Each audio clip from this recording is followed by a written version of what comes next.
Τώρα, κάποιοι χρειάζονται όμως πολλά χρήματα για να αντικαταστήσουν τα κλεμμένα. Τα κλεμμένα ποδήλατα. Τα κλεμμένα ποδήλατα. Και ωραία ταινία του Ντεσίκα, το ιστορική, κλέπτες ποδηλάτων.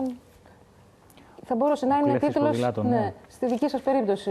Μετά από τόσα χρόνια, ναι, αρχίζει και γίνεται σενάριο της Θεσσαλονίκης ο κλέφτης ποδηλάτων. Να πούμε ότι είστε ο ιδρυτής του κινήματος Bike Respect, ναι. με πολλές πρωτοβουλίες. Για μια πόλη με ποδήλατα, μια πόλη καλύτερη. Το καρναβάλι επίσης που έγινε την Τζικνοπέμπτη ήταν με δική σας πρωτοβουλία. Ήταν κάποιων ανθρώπων οι οποίοι ήταν στο Bike Respect και έχουν τώρα κάνει μια δική τους ομάδα. Δεν διαχωρίζονται, ακριβώς τα ίδια πράγματα ζητάνε και έχουν κάνει αυτές τις πρωτοβουλίες. Ποδηλατικό καρναβάλι και τη γυμνή ποδηλατοδρομία που κάνουν μια φορά το χρόνο. Μια πόλη λοιπόν με ποδήλατα που όλοι θα θέλαμε και όλοι θέλουμε. Αλλά όχι με απώλειες ποδηλάτων. Εδώ εμείς ξεκινήσαμε την εκπομπή προχθές λέγοντας ότι η σκηνοθέτης μας έχασε το ποδήλατό της μόλις το είχε αγοράσει για τέταρτη φορά. Της το κλέψαν έξω από ένα μαγαζί. Η αλήθεια είναι ότι επειδή το ποδήλατο είναι τόσο καινούργιο για όλους μας και ειδικά για αυτούς που μετακινούνται μες στην πόλη με αυτό, υπάρχουν πολλά θέματα που το κράτος δεν μπορεί να τα καλύψει. Ένα είναι η ενημέρωση, ένα είναι η εκπαίδευση. Το άλλο θέμα είναι η ασφάλεια στη χρήση και το τελευταίο, ας πούμε, από όλα είναι η κλοπή ποδηλάτου, ας πούμε, που έχει αυξηθεί πάρα πολύ και έχει άμεση σχέση με την αύξηση της χρήσης ποδηλάτου. Οπότε, αφού όλοι μας κάνουμε μια στροφή προς το ποδήλατο, πρέπει να λάβουμε υπόψη μας και το θέμα αυτό. Τώρα, σε μια αντιπροσωπεία από το Bike Respect, πήγατε στην αστυνομική διεύθυνση και μιλήσατε για αυτό το πρόβλημα. Ναι. Μάλιστα, δώσετε για κάποια στοιχεία. Δηλαδή, αντιστοιχεί ένα κλεμμένο ποδήλατο σε κάθε ποδηλάτη, περίπου. Περίπου και τόσο για κατά μέσο όρο. Χιλιάδες κλεμμένα ποδήλατα μιλάμε. Εμείς υπολογίζουμε τα τελευταία 2 χρόνια περίπου 1.500 με 2.000 ποδήλατα. Δεν δηλώνονται όλα αυτά τα ποδήλατα, γίνονται όμως προϊόν κουβέντας. Δηλαδή, συζητιέται μεταξύ ανθρώπων. Δεν πηγαίνουν να τα δηλώσουν γιατί είναι απογοητευμένοι και θεωρούν ότι δεν πρόκειται να βρεθεί ποτέ. Έχετε υπολογίσει περίπου τώρα, έτσι, χονδρικά, στην πόλη της Θεσσαλονίκης, στο πολεοδομικό συγκρότημα, πόσοι χρήστες ποδηλάτων υπάρχουν?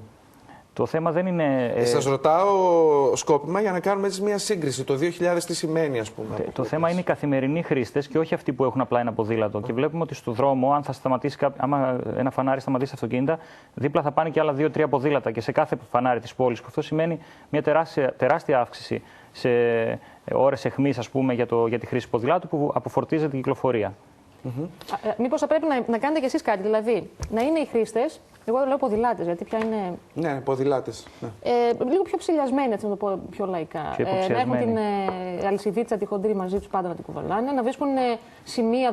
Βέβαια, δεν είναι εύκολο να βρίσκεις πάντα πασάλους ή δεντράκι για να δες το ποδήλατο. Το θέμα, ξέρετε ποιο είναι ότι οι κλειδαριές είναι καλές. Αρχίζουν και υποψιάζονται ότι υπάρχουν πολλές κλοπές, αρχίζουν και παίρνουν καλύτερες κλειδαριές. Ακόμα όμως και τις καλύτερες κλειδαριές, οι επίδοξοι, ας πούμε, πάνε και έχουν βρει τον τρόπο να τις κόβουν. Και αυτό είναι γίνεται... ένα ελαφρύ μέσο το ποδήλατο που πολύ εύκολα μπορείς να το οικειοποιηθείς. Δηλαδή, κανείς δεν θα καταλάβει μετά από 50 μέτρα το ποδήλατο αυτό το έχεις κλέψει. Μπορείς να πας άνετα να το δώσεις κάπου αφού ξέρεις υπάρχει κύκλωμα και θα το δώσεις και θα βγάλεις κάποια γρήγορα χρήματα. Σίγουρα υπάρχει κύκλωμα. Το 90% των ποδηλάτων δεν κυκλοφορούν ξανά στη Θεσσαλονίκη. Δεν τα βλέπουμε καθόλου, δεν γίνονται προϊόντα επαναδιαπραγμάτευσης και πώλησης, οπότε τα ποδήλατα αυτά φεύγουν σίγουρα στο εξωτερικό και από τα βόρεια σύνορα. Δηλαδή αυτοί που κλέβουν τα ποδήλατα είναι αυτοί που τα εμπορεύονται στο εξωτερικό, θέλετε να πείτε? Αυτοί που τα κλέβουν είναι σίγουρα ένα δίκτυο μέσα στην πόλη, οι οποίοι κινούνται κατά τις μεσημεριανές κυρίως ώρες και για τις πρώτες πρωινές, όταν δεν υπάρχει αύξηση της κίνησης. Οπότε αυτοί βρίσκουν τα ποδήλατα είτε σε πιλωτές είτε στο δρόμο κλειδωμένα, τα κλέβουν και τα διοχετεύουν σε ένα κύκλωμα.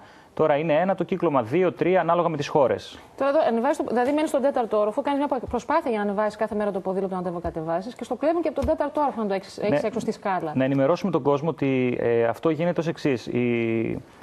Οι επίδοξοι, ας πούμε, ληστές παίρνουν τα διαφημιστικά φυλάδια από τα σκουπίδια που τα πετάνε οι πλανώδοι που τα μοιράζουν, τα κρατάνε στο χέρι, χτυπάνε το θηροτηλέφωνο, ζητάνε να ανοίξουν για να μοιράσουν τα φυλάδια και πολλοί ανοίγουν τις κάτω πόρτες και μετά μπαίνουν με την πρόφαση ότι θα μοιράσουν φυλάδια και έχουν όλη την άνεση για να πάρουν ένα ποδήλατο.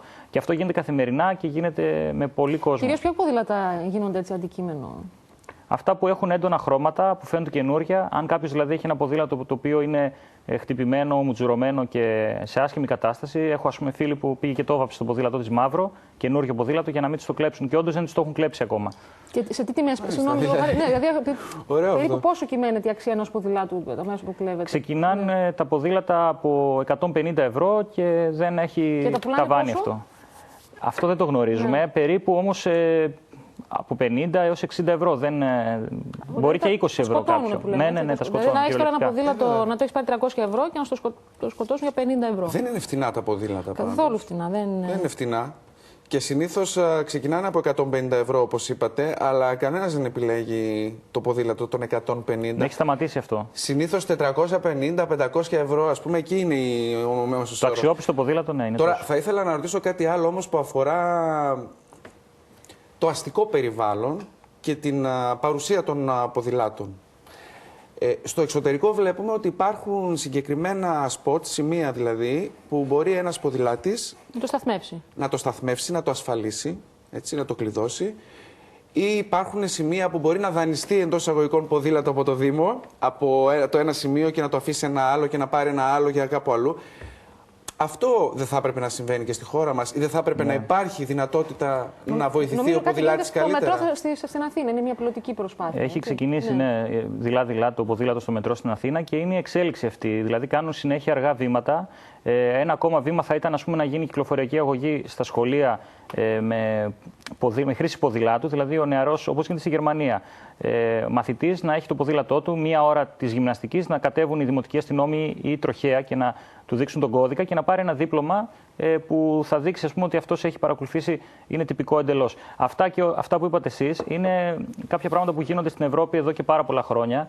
Και στη γειτονική Ιταλία που γνωρίζω επίσης. Όπως και το δίκτυο κοινόχρηστων ποδηλάτων δημόσιας χρήσης, που ο καθένας παίρνει το ποδήλατο, το βάζει σε έναν άλλο σταθμό και δεν χρειάζεται να έχει το άγχος, μην το κλέψουν, μην το χαλάσει ή οτιδήποτε. Οπότε αυτά όλα θα έρθουν κάποια στιγμή και στην πόλη μας, αλλά με δειλά βήματα. Πείτε μας έτσι χαρακτηριστικές περιπτώσεις μελών του Bike Respect που έχουν χάσει πολλά ποδήλατα. Δηλαδή, νομίζω όποιος ποδηλάτης σέβεται τον εαυτό του έχει χάσει τουλάχιστον ένα ποδήλατο. Όσοι αρχίζουν και χάνουν πάνω από ένα ποδήλατο και δεύτερο και τρίτο, αρχίζουν και μπαίνουν και στη δικασία να ψάξουν να βρουν αυτούς που τα κλέψανε. Είναι τραγικές οι ιστορίες, ας πούμε, που ακούγονται, γιατί υπάρχει συναισθηματικό δέσιμο. Ας πούμε, έχω μια φίλη, η οποία της το έχουν κλέψει το ποδήλατο μετά από 4 μήνες, ενώ έχει αντικαταστήσει το κλεμμένο, κυκλοφορεί στον δρόμο και βλέπει τον κλέφτη με το δικό της το ποδήλατο. Κυκλοφορεί, μια από τις σπάνιες περιπτώσεις που μένουν στην Θεσσαλονίκη ποδήλατα, και αντί να τον κυνηγήσει, έβαλε τα κλάματα, ας πούμε. Δηλαδή, είναι τραγικές ιστορίες, γιατί υπάρχει το δέσιμο, και ειδικά αν το ποδήλατο είναι παλιό και έχει συναισθηματική αξία. Όπως επίσης μια πολυκατοικία που πήγαν να γκρεμίσουν ενός άλλου φίλου και την ώρα που μπήκε η μπολντόζ, ας πούμε, έπιασε το ποδήλατο και το κατέβασε μαζί με τα μπάζα. Οπότε όλα αυτά σίγουρα. Έχει ποδηλάτη που έχει χάσει και 5 και 6 ποδήλατα. 4 σίγουρα, για παραπάνω δεν γνωρίζω. Γιατί υπάρχει αυτό το συναισθηματικό δέσιμο με το ποδήλατο και δεν υπάρχει, ας πούμε, τόσο συναισθηματικό δέσιμο με τη μηχανή έχει συναισθηματικό δέσιμο. Ναι, εντάξει, αλλά νομίζω ότι με το ποδήλατο πάει και αλλού το πράγμα. Πάει στα παιδικά μας χρόνια. Και αυτό, γυρίζει στα παιδικά μας χρόνια. Υπάρχει και προσπάθεια στη μέση. Δηλαδή, όταν καταβάλεις μια προσπάθεια να κάνεις κάτι και υπάρχει συνεργασία του μηχανικού μέσου και της φυσικής κατάστασης και του ανθρώπου, τότε υπάρχει και το δέσιμο. Γι' αυτό και κάποιοι μπορούν να κάνουν και 8 ώρες ποδηλασία, ενώ στο αυτοκίνητο καθόμαστε 3 ώρες να πάμε κάπου και το συγγενόμαστε, ας πούμε. Είναι συνδυασμός της προσπάθειας. Επίσης, το ποδήλατο είναι κάτι που δεν ξεχνάς, έτσι. Είναι κάτι που δεν ξεχνάς. Όντως, έχεις δίκιο. Πάντως είναι καλύτερα. Το κίνημα πάει καλά. Εντάξει, με τους ποδηλατοδρόμους λίγο τα πράγματα είναι περίεργα. Ναι, έχουν λίγο αποξιωθεί οι ποδηλατόδρομοι, όχι από τους ποδηλάτες, από την τοπική αρχή. Και από εμάς τους οδηγούς. Και από εμάς τους οδηγούς. Ναι. Οι οδηγοί ψάχνουν ευκαιρία να πάνε πιο γρήγορα στη δουλειά τους. Και είναι πολύ λογικό αυτό. Εσείς πόσα ποδήλατα χάσατε? Προσωπικά έχετε χάσει? Εγώ ένα ηλεκτρικό, το οποίο ήταν καινούριο, και ένα, επειδή έχω μια επιχείρηση που νοικιάζω ποδήλατα, ένα της επιχείρησης. Υπάρχουν και τα ηλεκτρικά ποδήλατα. Ξεκούραστα πας. Δεν το ήξερα, για πείτε μου λίγο. Τα οποία τα φορτίζεις στο σπίτι όπως ένα κινητό και ξεκινάς, πηγαίνεις στη δουλειά σου. Μπορούν να αντέξουν 50 χιλιόμετρα συνεχόμενης ροής και είναι υποβοηθούμενα. Δηλαδή δεν πηγαίνουν μόνα τους. Κάνουμε πετάλι και καταλαβαίνουν οι μηχανισμοί ότι χρειάζεται να βοηθήσουν. Δεν το ήξερα, δεν το γνώρισα αυτό. Λοιπόν, είναι ένα κίνημα. Να γίνει και μια τράπεζα πληροφοριών σε σχέση με τα χαμένα ποδήλατα, γενικά με τα ποδήλατα. Αυτό που θα κάνουμε σε επόμενη φάση είναι σε συνεννόηση με τα τμήματα, να φωτογραφίσουμε τα ποδήλατα που έχουν βρεθεί, που είναι περίπου στα 30. Είναι λίγα, αλλά θα τα φωτογραφίσουμε για να μην σκουριάζουν στα τμήματα.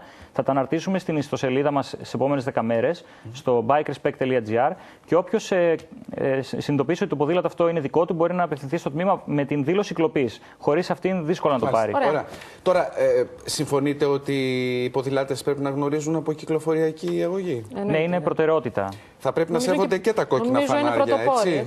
Όχι, θα πρέπει να σέβονται και τα κόκκινα φανάρια και θα πρέπει γενικώς να σέβονται τον κώδικα οδικής κυκλοφορίας. Αυτό είναι ένα μάθημα που δώσαν και τα παιδιά στη Φλόρινα.